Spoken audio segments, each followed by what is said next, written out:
Hi, and welcome to the SIBO Clinic Canada website. I'm Sandy Ridout, Functional Medicine Consultant for SIBO Clinic Canada. I'd just like to take this opportunity to explain to you a little bit about what I do. You're probably wondering, what the hell is functional medicine? Well, functional medicine deals with the functionality of the body, how things work on a cellular level, on a tissue level, on an organ level, on a system level. So if we have a problem in any of the glands, any of the organs, anywhere in the body, the intestinal tract, the skin, there's a dysfunction. And we have to identify the dysfunction to be able to correct the problem to give you long-term symptom relief. So for example, when you're dealing with SIBO, SIBO is secondary. SIBO just doesn't happen. It's not something that just goes into your body and then it's all of a sudden there's an overgrowth of bacteria in the small intestine. Well, it doesn't work exactly that way. There's reasons why you can have SIBO, your wife, your family member, your best friend could have SIBO, but for different reasons. So each individual can be different. So what functional medicine focuses on is the actual cause of what's causing the SIBO. However, even in functional medicine, these practitioners are treating SIBO as it's a cause when it's actually secondary. So is it good to get tested for SIBO? Yes, it is, but it's even more important to find out why you have SIBO. So you can start correcting the causes while you're treating the SIBO. So SIBO leads to a lot of collateral damage.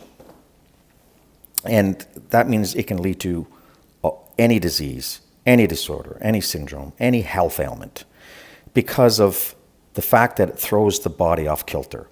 The body goes into a systemic dysfunction and many things can happen, even cancer. Now, I'm not saying that SIBO is has a direct effect in causing cancer, but it can be where it starts. But then again, SIBO can be caused by lack of stomach acid.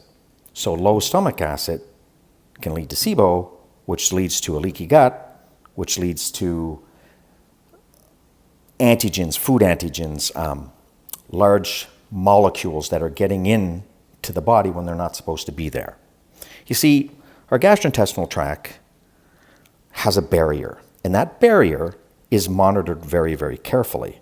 And when it's breached, things are getting into the blood that shouldn't get into the blood. SIBO has an overgrowth of bacteria in the small intestine, and these bacteria are eating our foods and they're creating toxins. They're not creating anything that's nutritious for us like the beneficial bacteria do, but the overgrowth of bacteria are producing toxins that should not be in the small intestine. So it's causing dysfunctions in the body. It's causing your gas. It's causing your belching. It's causing you indigestion. So right here is in front of you, you're seeing the SIBO mind map. Well, what is this? Well, this is something I put together. It took me 5 years to put all of this, 5 years of research and development to put this together because I offer this to health practitioners, in particular, doctors, and even more particular is gastroenterologists, to be able to understand, because this has a lot to do with physiology and biochemistry of the gut and how it's connected to the rest of the body. So the intestinal tract and the brain, they work together. The intestinal tract and the endocrine system, the hormonal system works together. Everything works together. Hippocrates said more than 2,000 years ago that disease and health begins in the gut. Now we're coming back to that. So this isn't new. This has been around for a long time. It's just that we're identifying it more and more now, because we do actually have a lot more factors in our lives and our environment that are causing dysfunctions in the body. And the normal person today is not healthy. The normal person is unhealthy. It's very rare to find an extremely healthy person, if that exists. So in this map, I have the potential causes, I have the potential health impacts, how SIBO relates to diseases and disorders and syndromes. There's some strategies, there's some treatment protocols, and there's preventing relapse. And those of you who are on the SIBO Facebook groups understand only too well about the problems that people are having even with treatment of SIBO. Well, that's because the cause is not being identified. It has to be identified or it's going to keep coming back. If you have low thyroid hormone, you're always going to have constipation. It's always going to come back. Now, if you want to use a prokinetic, like procalipride, to get the intestinal tract moving, you're still treating a symptom, a result of a cause, which is low thyroid hormone. So why does the person have low thyroid hormone? Well, we have to figure that out too. So it's a puzzle. There's a lot of little pieces, but we have to understand how it works so we can put this puzzle together, because too many people are sick and tired of being sick and tired. So getting treated for SIBO without identifying the cause is not going to be helpful. So here at our clinic, we have a couple of things that we utilize. We have the Heidelberg pH diagnostic system. So what that does is measures the secretion of hydrochloric acid from the parietal cells in the stomach.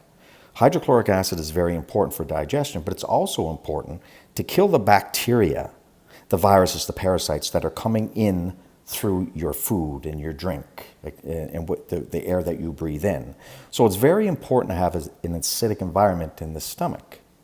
But when we eat a meal and we don't have low enough stomach acid for a long enough a period of time, then we can run into problems, because one of the most basic functions of digestion, especially with proteins, we need to break the proteins down into small amino acid precursors. And then they go into the duodenum, the first part of the small intestine, to get further broken down by enzymes, these protease enzymes secreted from the pancreas.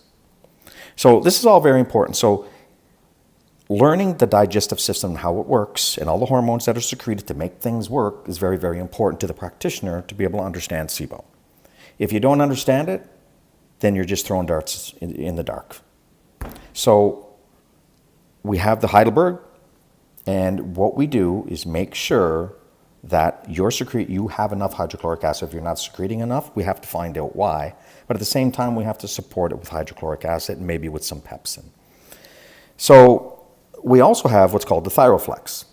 So we're the only ones in Canada with it, and what we do is measure thyroid hormone inside the cells, because that is where it activates your energy. So it tells the mitochondria to start burning calories to make fuel so you can heat the body, and so these cells can actually get activated, have lots of fuel to be able to do their work.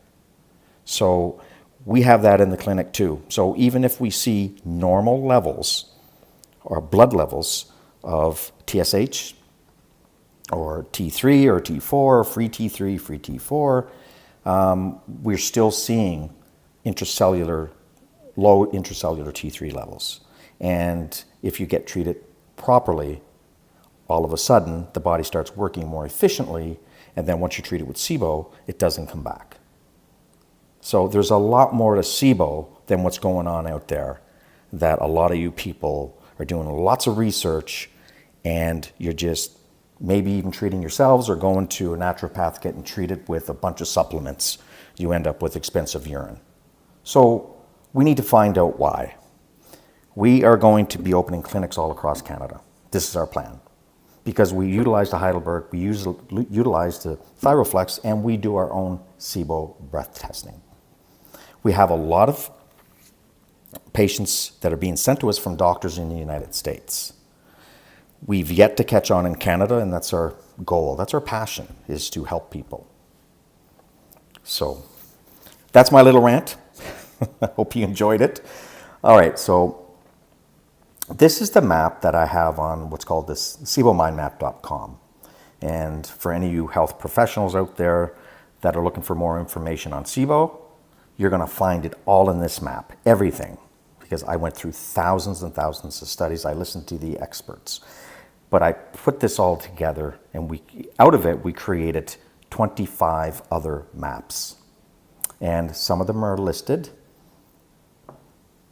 here. So we see SIBO Mind Map, we see the celiac disease map, we see the candidiasis map, Alzheimer's map. There's a stress, the HPA axis, it's the stress response of the body. This is a map that I did. And here's a really important one, symptoms of HCL. Low HCL, mostly in this, and what it's causing. And you can see what it can cause. Celiac disease, etc., leaky gut. There's an acne map because you're seeing our kids today. It seems like when I went to school, there wasn't really a whole lot of acne going on, but now you have all of these allergies and food sensitivities and acne. It's so rampant, and it's just like, hey, let's figure this out and let's change it. So let's stop treating with Accutane, which is very, very hard on the liver. And there's a methylation map. I'm not going to get into any of these. I just wanted to tell you this. This is what I do. So right now I'm working on a hypothyroidism map, low thyroid hormone. Lots of information in it. It's a must-know for any practitioner. Just to give you a quick example, if we go to the SIBO mind map, this is it. There's the potential causes, and there is related diseases and disorders. And if we pop that open, we see diseases, and then we're going to open diseases if it opens. There we go. And you see Alzheimer's disease, breast cancer, celiac disease, CAD, diabetes, hypothyroidism. Basically, these are the green with the plus icon in the middle are separate maps. So what we did was we associated all of these diseases, disorders, syndromes with SIBO. So it's only specific to SIBO. But sometimes I went overboard and I put a little too much information in there. We have gastrointestinal impacts with low thyroid hormone. Linkage to SIBO. There's lots of studies. So this is how it works. It's a great tool for practitioners to be able to utilize in their clinics. And even in do it on your computer in front of the patient, there's a lot more compliancy because now you can explain it to them and they can say, wow, I have SIBO because I may have hypothyroidism. And if they have symptoms of hypothyroidism, they probably have hypothyroidism, even though their blood work, the TSH, the T4 and the T3 shows normal levels. Well, that doesn't work too well anyways because only 18% of thyroid hormone is in the blood anyways. So that's a little bit about the map. I just wanted to take you to a section here. And when you go to potential causes, you'll see hypochlorhydria. And when you hit the link, it'll bring you right down to hypochlorhydria, and it will land right there. And when you click on that, it opens it up. And signs and symptoms of hypochlorhydria, the causes, health impacts, the testing that can be done, potential remedies, etc. This is a great tool. Some of the practitioners that do utilize it, when they do have a chance to go through it, they are astonished. They're just blown away that the amount of information that it does contain. Okay, so that's a little bit about what I do. I'd like to show you something else before we go off of this screen. So I'm going to collapse this. And I want to show you this search. So one of the tabs down in the bottom, you'll see the three of them. If you hit search, you can type in any health ailment, disease or disorder and syndrome. And most of the time it will come up and it'll be situated somewhere in the map. So you could look at migraines, anxiety, depression. Let's take a look at depression.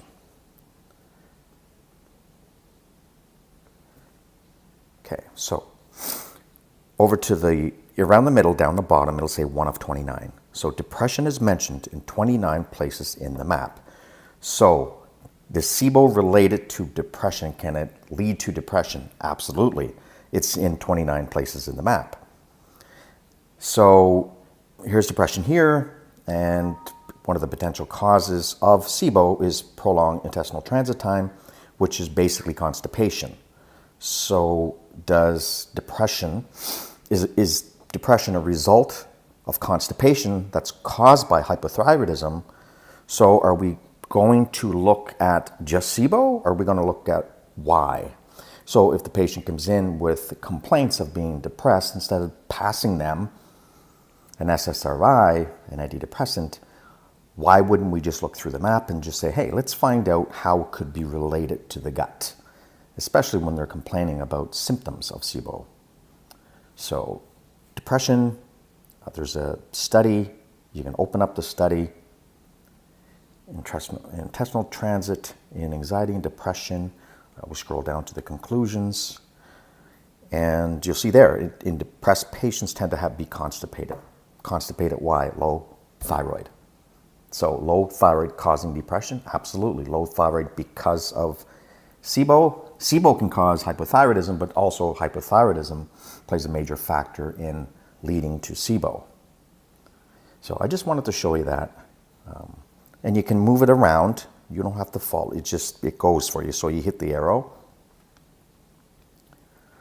And you just keep hitting the arrow and you can go through them all. Let's stop here. Depression. Hypochlorhydria, low stomach acid. Health impacts. How can low stomach acid lead to depression? Well, then you can open up the note. The possible lowering of amino acids, tryptophan, which is a precursor to your serotonin, which is your feel-good chemical. Also tyrosine and phenylalanine. These are sort of like a methylation process too. But you need tyrosine. You need the amino acids to be able to make neurotransmitters.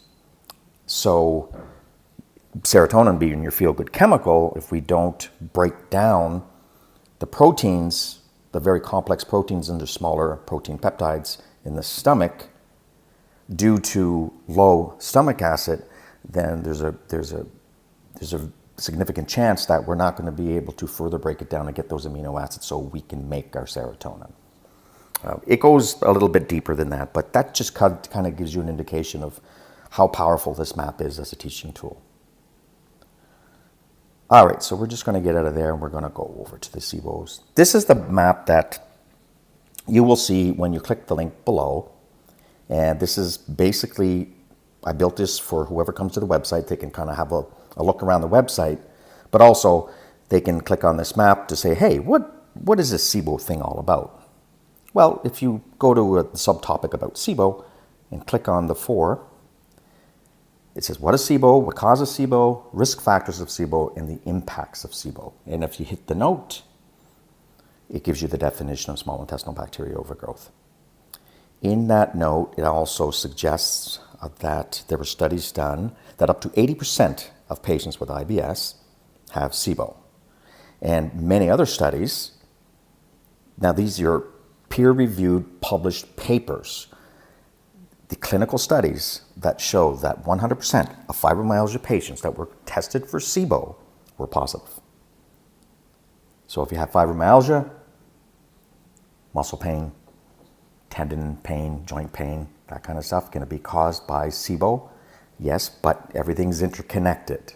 So what we do is look at the dysfunction, we correct that, the body will heal itself, in most cases.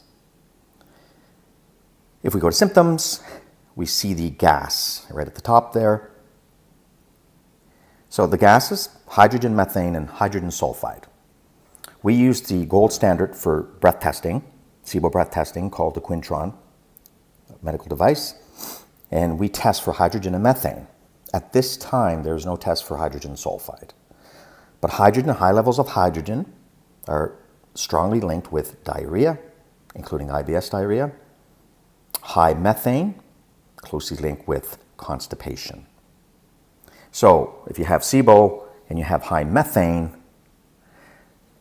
if we eliminate the methane, is constipation going to subside? Well, maybe temporarily, but what is the cause of constipation? Again, we go back to the thyroid. Low thyroid hormone will slow down everything. It'll slow down the movement of the gastrointestinal tract, leading to constipation. So that has to be looked at. This map teaches the practitioner all about that and what they need to do to effectively help their patients. Gas levels, bloating, abdominal distension, constipation, diarrhea, nausea, fatigue, abdominal weight gain, weight loss, brain fog, anxiety and depression. So the gut and the brain are interconnected by what's called the vagus nerve. If there's a dysfunction in the vagus nerve due to trauma, that can be leading to SIBO as well, and that can be leading to a host of other problems. So anxiety and depression, as we've seen in the sample map, was the SIBO mind map, that depression can in fact occur with people with SIBO. Joint pain, weakness, general feeling of unwellness, allergies, sensitivities to food, skin problems, digestion improves when you use antibiotics. That's very interesting, because antibiotics can kill pathogenic infections and saved a lot of lives. They really did. However, these bacteria are getting very, very smart, and they're actually protecting themselves, what's called a biofilm mass. And this protects them from the immune system, and it also protects them from antibiotics. So then you have antibiotic-resistant bacteria. However, if this isn't the case, and your digestion improves by using these antibiotics, then that's a sign that you could have small intestinal bacteria overgrowth, because the antibiotics is wiping out the bacteria. Good bacteria, non-beneficial bacteria, as well as some pathogens. So that's a clue.